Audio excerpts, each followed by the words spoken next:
को जो 400 पुरुष थे, अब इसमें भी देखना आप, जो इज़राइल का राजा था उसके पास 400 नबी थे, इकट्ठे करके पूछा क्या हम गिलाद के रामोत पर युद्ध करने को चढ़ाई करें, अथा मैं रुका रहूं। यहोशापात जो परमेश्वर का वचन मालूम करने वाला बंदा था, परमेश्वर का डर मानने वाला बंदा था, इज़राइल का राजा क्या बोल रहा है, 400 नबी हैं उसके पास में, मतलब 400 पास्टर हैं उसके पास में, 400 बोलो परमेश्वर के दास हैं, वो उनसे पूछ रहा है। लेकिन यहोशापात एक ऐसा बंदा है जो परमेश्वर के नजदीक रहने वाला है, उसे संतुष्टि नहीं हुई कि ये परमेश्वर के लोग हैं कि नहीं, उसने तुरंत क्या कहा 6 में, परंतु यहोशापात ने पूछा क्या यहाँ यहोवा का और कोई नबी है नबी नहीं, मतलब यहाँ पर यहोवा का कोई नबी है क्या, यहाँ पर इतने नबी 400 लोग थे, 400 लोगों में उसको संतुष्टि नहीं, उससे यहोशापात ने पहचान लिया कि इसमें परमेश्वर का नबी नहीं है कोई। क्या यहाँ कोई नबी नहीं जिससे हम पूछें। इज़राइल के राजा यहोशापात से कहा, हाँ एक पुरुष है जिसके द्वारा हम यहोवा से पूछ सकते हैं। यहाँ मतलब आज कोई बात पूछनी हो तो हम फोन करके पूछ सकते हैं किसी से, लेकिन एक ऐसा परमेश्वर है, हम उसके नबी से, जो सच्चे नबी, जो सच्चे दास है, मैं जो मार्केट में भी जो बिजनेस शुरू कर रहे हैं उनकी बात नहीं कर रहा हूं मैं, और मैं अपने आप को भी ये नहीं कहता मैं उसका बहुत बड़ा नबी हूं या बहुत बड़ा पास्टर हूं या बहुत, जो परमेश्वर बताएगा मैं आपको बताऊंगा। तो यहोशापात क्या कह रहा है, यहोशापात ने से कहा, हाँ एक पुरुष है जिसके द्वारा हम यहोवा से पूछ सकते हैं, परंतु मैं उससे घृणा करता हूं। जो परमेश्वर के सच्चे दास होंगे उनसे इस संसार के लोग घृणा करेंगे, नफरत करेंगे, और जो फेक लोग हैं वो उनसे घृणा करेंगे। अब यहाँ पे राजा क्या कह रहा है, इज़राइल का राजा क्या कह रहा है, मैं उससे घृणा करता हूँ क्योंकि वह मेरे विषय में कल्याण के नहीं सदा हानि की नबूवत करता है, मतलब नुकसान की नबूवत करता है। अब एक जो परमेश्वर का सच्चा दास होगा ना, वो कभी भी आपके लिए गलत प्रार्थना नहीं कर सकता, क्योंकि वो जानता है कि उस व्यक्ति को भी, जिसके बारे में गलत प्रार्थना कर रहा, उसको भी परमेश्वर ने बनाया, मुझे भी परमेश्वर ने बनाया। तो वो कभी अपने एक बेटे की टांग तोड़ के दूसरे को गले नहीं लगाएगा। जो सच्चा नबी होगा, सच्चा पास्टर होगा, सच्चा सेवक होगा, वो तो कभी ऐसा करेगा नहीं। लेकिन जो झूठे होंगे वो कर सकते हैं और उनकी प्रार्थना सुनी नहीं जाएगी, ठीक है। लेकिन उनके अंदर ये सोच होती है कि हम वो रास्ता भटका सकते हैं, बाकी आप लोगों के लिए गलत प्रार्थना करके आपको नुकसान नहीं करवा सकते, वो आपको भटका सकते हैं, परमेश्वर के विरुद्ध पाप करवा सकते हैं वो,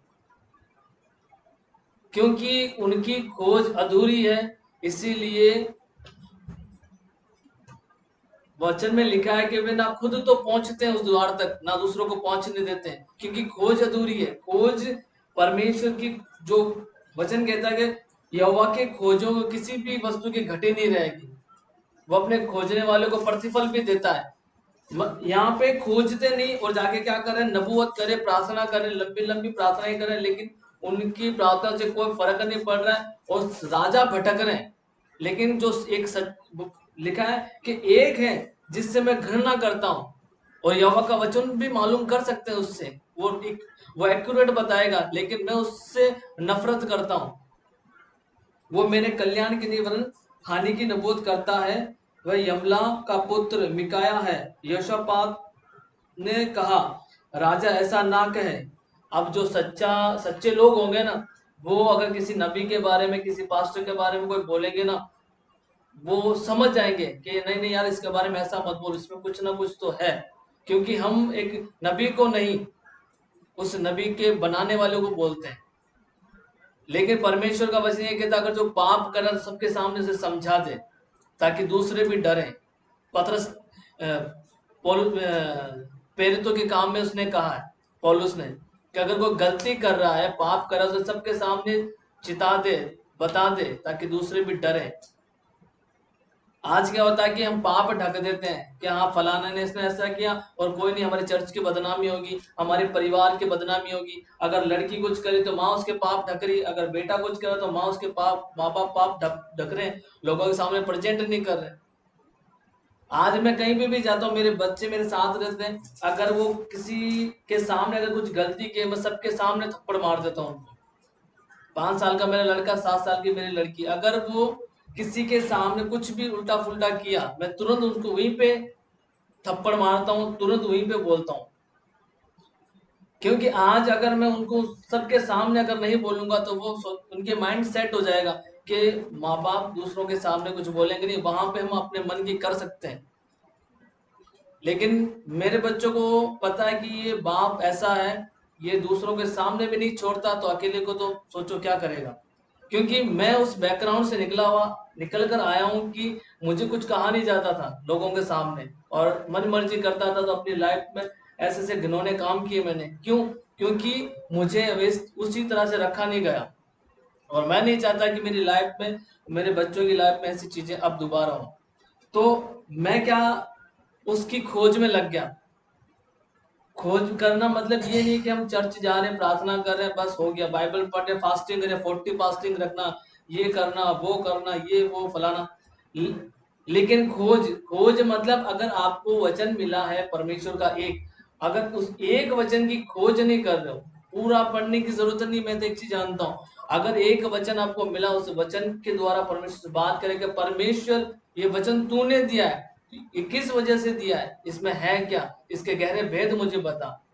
समझ रहे हो?